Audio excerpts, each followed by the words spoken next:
Messing with the megafauna usually doesn't work out for the human parties involved, but whether it's a fictional island theme park overrun by killer dinosaurs or it's Florida, but where in 1992 Hurricane Andrew released scores of exotic species held as pets, resulting in an invasive Burmese pythons living in over 1,000 square miles of the state.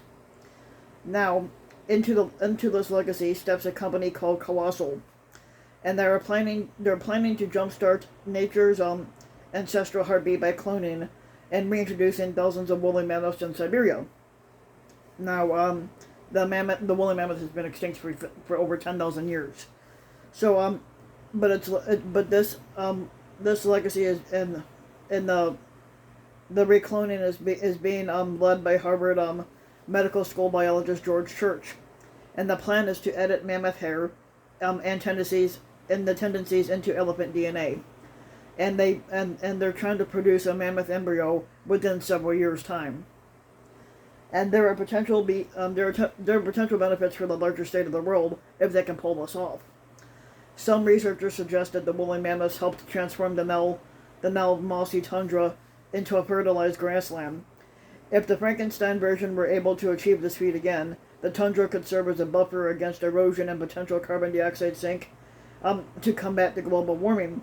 The Colossal, which describes itself as the de-extinction company, also hopes that the reanimation of the woolly mammoth could serve as a first step toward the further genetic alterations to save the endangered species on a planet that's basically threatened by biodiversity collapse, and by rewriting their DNA to allow them to adapt to a changing climate.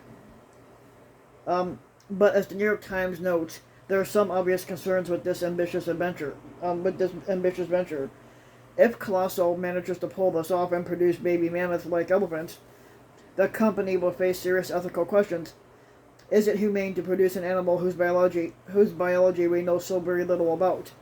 And who gets to decide whether they can be set loose, potentially to change the ecosystems of tundras in a profound way? Heather Bushman, who's a philosopher at the London School of Economics, said that whatever benefits that the mammoths might have to the tundra will need to be weighed against the possible suffering that they might experience in being brought into existence by the scientists. Understandable.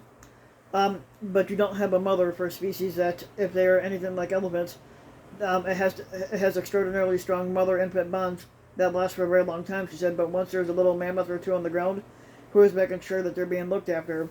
And considering the recent controversy surrounding the much simpler gain-of-function research, perhaps it's best to leave this idea on the ground for now, or even better, to actually put political resources toward preventing the worst outcomes of the climate crisis rather than play around with the deep adaptation schemes that intentionally rip off of Jurassic Park.